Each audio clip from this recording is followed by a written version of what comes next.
Bom dia, amores! Tudo bom? Vamos a mais uma aula? Então vamos lá, né? Primeiro, a nossa oração, agradecendo pela nossa saúde, pela nossa família, pelo nosso alimento de cada dia, né? Pela nossa cama quentinha, né? Nesses dias frios, né? Para a gente ter uma roupa para colocar, uma casa para morar, né? E depois da nossa oração, nós temos o nosso calendário. Hoje nós vamos pegar o nosso calendário do mês de junho, né? E nós vamos fazer o gráfico do tempo do mês de junho, como a gente fez lá quando terminou o mês de maio. Então, nós vamos fazer o registro lá no nosso caderno do dia, né? Colocar vídeo da prof, oração, calendário e aí gráfico do tempo do mês de junho. Quando nós escrevemos gráfico do tempo do mês de junho, a gente vai fazer o desenho lá do sol, o sol e nuvem, né? Ou só nuvens para dias nublados, e a chuva, né? As nuvens com a chuvinha.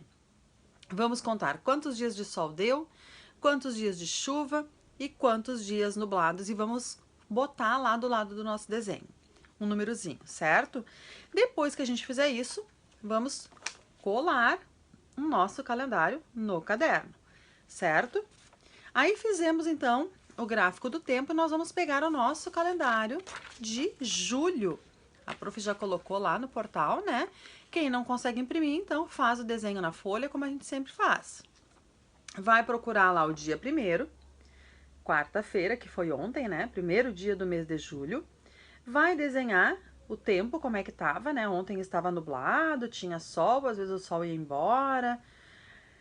E vai fazer o desenho de como estava se sentindo ontem. Depois vai lá no dia 2, que é hoje, e vai desenhar como está o tempo hoje, dia 2 de julho, tá? Feito o nosso calendário e o registro lá no caderno do nosso gráfico do tempo e colou a folhinha lá, né, de junho, nós vamos fazer uma tarefa na nossa apostila de humanidades. Então, vocês vão pegar lá a apostila nova, ó, 1, volume 2, humanidades, lá nas páginas amarelinhas, tá? Vão abrir lá na página 3, que é essa página aqui. E nessa página tem uma história do Antônio, né? E do vô dele, o seu Gilberto. E o seu Gilberto conta para o Antônio sobre o bambu. Então ele conta o que é o bambu, né? Uma planta, e aí o Antônio tem uma curiosidade de saber por que essa planta, tanto faz dias de sol e dias de chuva, ela tá sempre igual. E aí o vô do Antônio, o Gilberto, ele conta pro Antônio por que isso, né? Que o bambu é uma planta que ele tem as raízes muito profundas, né? Ficam bem lá fundo, no fundo da terra. E é muito difícil de arrancar um bambu, né, do lugar. E eles nascem sempre muito juntinhos, os bambus, né? E ele é uma planta que ela é muito flexível, né? O que é flexível? Ele tanto faz, vai para um lado, vai para o outro, né? Dá vento ele vai, e volta e para no lugar de novo, né? E isso ajuda ele, né? Então, se ele não fosse flexível, quando desse um vento muito forte, ele poderia quebrar. O bambu ele não quebra tão fácil assim, né? Então ele é bem flexível.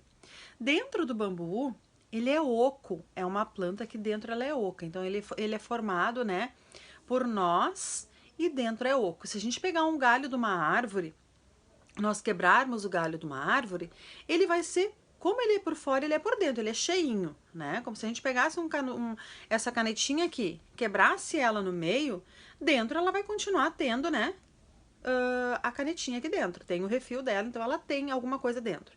O bambu, quando a gente quebra, ele é como se fosse, olha só a tampa da caneta, tá? A tampa da caneta, se a gente quebrar ela é oca dentro, ó. Ela não tem nada. Ela é vazia dentro. Então, o bambu, ele é assim, ele é oco dentro, né? E isso ajuda ele em algumas coisas, né? E aí o Antônio chegou a algumas conclusões com as lições que o bambu ensinou. E aí na nossa aula, às 10h30, a prof vai contar então essa história das lições do bambu, do Antônio, com o vô dele, o Gilberto, né? Então o vô contando pro Antônio o porquê, né? Que o bambu, então, traz lições pra gente, né? Certo? E aí depois nós vamos fazer as tarefas na página 4 da apostila. depois que a gente escutar a história lá. A gente então vai fazer as atividades da página 4, tá? E aqui da página 5 da apostila de Humanidades, certo? Feita a nossa tarefa na apostila de Humanidades, a prof colocou mais uma tarefinha lá, que é esta folhinha aqui, ó, os sentidos, né? Lembram que a semana passada a gente aprendeu que nós temos 5 sentidos. Quais são eles? A visão, o olfato, o paladar, né? A audição e o tato, né? Que a gente pode sentir com as mãos. E aí a prof colocou uma tarefinha pra gente fazer lá sobre, então, os sentidos. O que vocês vão fazer aqui nessa folhinha? Vão pintar os desenhos bem caprichados, bem bonitinhos, e depois vão marcar um xizinho. Aí eu tenho o desenho da flor. Qual o sentido que eu vou usar? Qual órgão do sentido eu vou usar para a flor? O que eu posso usar? A flor eu posso cheirar, então eu posso usar o sentido do olfato, o meu nariz, né? Cheirar o cheirinho da flor, né? Da florzinha. Eu vou também usar o meu sentido da visão, quando eu estou olhando ela, posso ver como é que ela é, que cor ela é, né? E também eu posso pegar ela, sentir como é que ela é, né? Então, nós vamos marcar um xizinho nos sentidos que a gente usa para cada um daqueles desenhos que tem ali. Feita a tarefa, cola a folhinha no caderno, tá? Quem não tem como imprimir, né, vai fazer como a gente sempre faz. Pega uma folha, desenha lá, cola no caderno, certo? Então, as tarefas do dia, né, de hoje, então, são essas. A tarefa na apostila e depois a folhinha ali sobre os sentidos, né, sobre os 5 sentidos. Às 10h30, a gente se encontra na nossa aula virtual, né? A prof espera vocês, então, até daqui a pouquinho. Beijinho e até depois. Tchau!